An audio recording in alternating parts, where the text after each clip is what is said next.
Israel has one of the mightiest militaries, sophisticated weapons, endless resources, and a galvanized military now looking to completely destroy Hamas.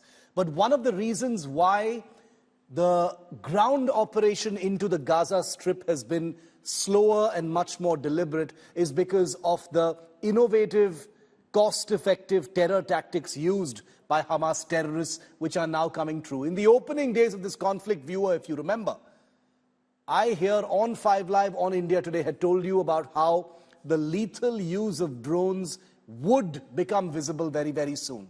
Hamas had used drones carrying grenades to disable sensor posts on the border in the opening minutes of the October 7th attack on Israel. And now they've released a video showing a grenade being dropped from a $600 drone on a group of what appear to be Israeli Defense Forces soldiers inside the Gaza Strip. There is no date. We don't know when or where this was, but we can presume it to be from around yesterday or today or the day before, sometime this week, and inside the northern part of the Gaza Strip, which is where I've been reporting from. What this shows is a group of Israeli soldiers who cannot see the drone as it hovers ominously above them, and then shifting positions, adjusting itself so it's hovering just above that group of soldiers. It simply drops that grenade with an orange tail so it can correct itself as it plunges towards those soldiers. It is not known if any of those soldiers were killed in that attack, but you can see the soldiers scatter in every direction. Some of them continue to run away. Some of them appear to still be there, possibly injured or maybe even dead. 14 IDF soldiers have died so far in operations against Hamas terrorists inside the Gaza Strip.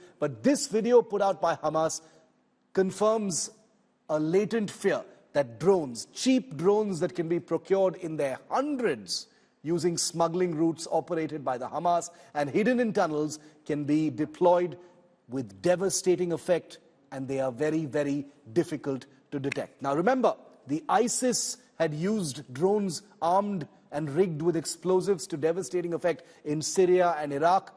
We've seen Ukraine use drones rigged with bombs against Russian tanks and Russian forces in the Russia-Ukraine conflict, and now you're seeing Hamas deploy the same kind of thing. Watch this report, it tells you more.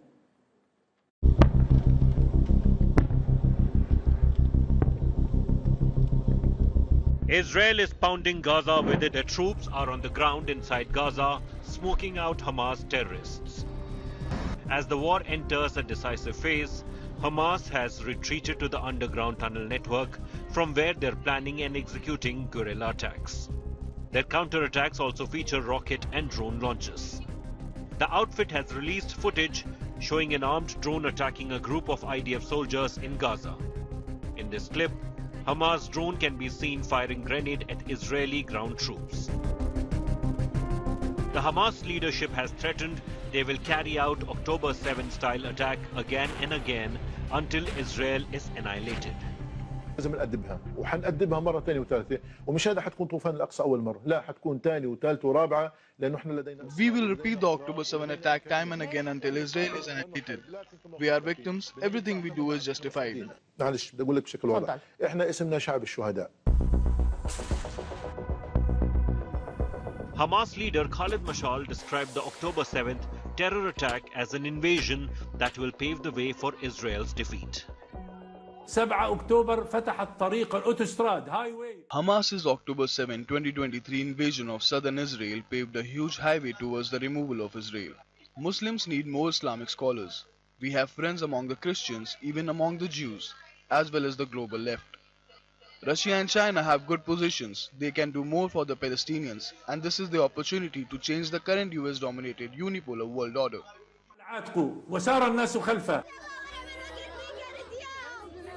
Israel has accused the Hamas leadership of leaving Gaza's civilians to fend for themselves while they themselves hide in tunnels. هذه الأنفاق من أجل أن نحمي أنفسنا من الطائرات، نحمي مقاتلين من الأنفاق.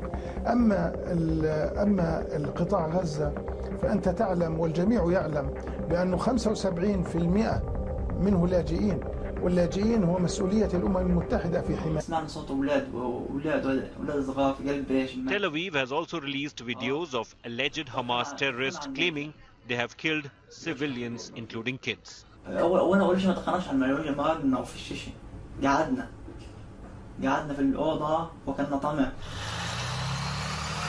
With Israel declaring there will be no ceasefire, the stage is set for the bloodiest phase of war in Gaza.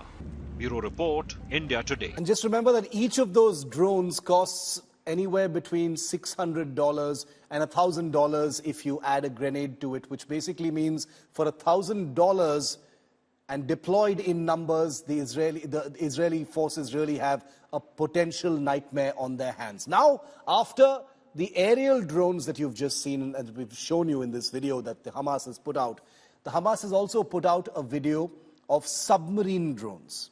Now, take a look at this picture. These are propaganda videos, but the reason we're showing them to you is not to platform them, but because we want to decode and give you a reality check of what you're looking at, because sometimes these propaganda videos are exaggerated. They make it seem like a very, very lethal capability. But what exactly are we looking at here? Here we're looking at what appears to be some kind of a torpedo rigged with a GoPro camera in the front that provides a live stream of visuals, taken into the water by two scuba divers of the Hamas and then released. What it appears to be is a torpedo that can be manually guided from a control center on the beach by Hamas frogmen to hit Israeli naval assets, including boats, warships, and surveillance vessels. What this basically means is that despite air attacks, ground strikes, and naval assets of the Israeli Navy closing in on the Gaza Strip, injecting special forces, using their own deck guns to hit port facilities on the Gaza Strip, these torpedoes can now pose a threat. They've been written about since about 2017, but this is one of the first times that clear video footage of a naval torpedo attack capability, or an underwater drone capability, as Hamas is calling it, are actually seen on video footage. They've never been used in the past before. A couple of occasions in the past when such underwater drones have been deployed against naval warships of the Israeli Navy, they've been intercepted and deactivated and were not found to be effective. But is something changing now? Is this muscle flexing against the Israeli Navy? Now, 3 weeks back, Israel's defense minister ordered a blockade of electricity and fuel supply to Gaza. The war was in its first phase then, as we reported. It's now well into its fourth week. It'll soon be a month since this nightmare began. The sole power station of Gaza has run completely out of fuel and has stopped working. Now hospitals in Gaza are on the brink of shutting down as they have very little fuel supply left. Israel alleges that fuel resources have all been captured by Hamas, who have left civilian Palestinians to suffer and die. The only cancer treatment hospital in Gaza has stopped all its functions on Wednesday after its fuel supply ran out completely. Similarly, Israel says it has evidence that Hamas has captured all of these fuel supplies, and to hell with hospitals and innocents. It's bombing in the night and in day, relentlessly in Gaza for the fourth week, by Israel and by Hamas as well, since October 7th. It's a war that doesn't seem to be ending. In fact, with each passing day, it gets worse. Caught in this crossfire are the Palestinians cooped up in the world's largest open prison of Gaza enclave. Death tolls are mounting and supplies are drying out in hospitals. I want to show you the reality that you most probably do not see in the media. I don't know if I am working in a hospital or a refugee camp. The hallways of the Al-Shifa hospital became a floor for the forcefully displaced Palestinians by the Israeli bombings and destruction of homes. The only cancer treatment hospital in Gaza has gone out of service after it ran out of fuel on Wednesday.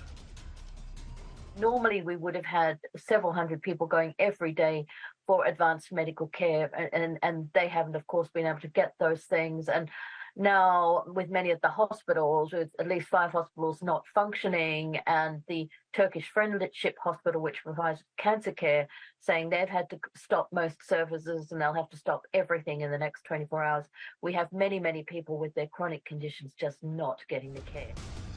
On the other hand, Indonesian hospitals in Gaza that have been treating injured and emergency patients, even in the corridors and hallways, have a few hours worth of fuel left before it too would be forced to shut down. It's the same story for the handful of other hospitals still operating in the region. Doctors working in Gaza have predicted this days before. Health institutions in the Gaza Strip depend very heavily on the electrical generators for electricity and operate the necessary equipments for patients and injured people. Now there is a complete power outage and we rely heavily on electrical generators. The only hope for the injured and critical patients are now the ambulances that would take them out of Gaza to neighboring countries for treatment. Like these ambulances lined up near Egypt's Rafah crossing, they are waiting to cross into Gaza, where they will evacuate injured civilians. And this journey to another shore for treatment is not only scary, it also requires nerve to brave the ongoing bombing from both sides, on land, from sea, and from air. Life is of little value in Gaza, but revenge is all that matters for the time being.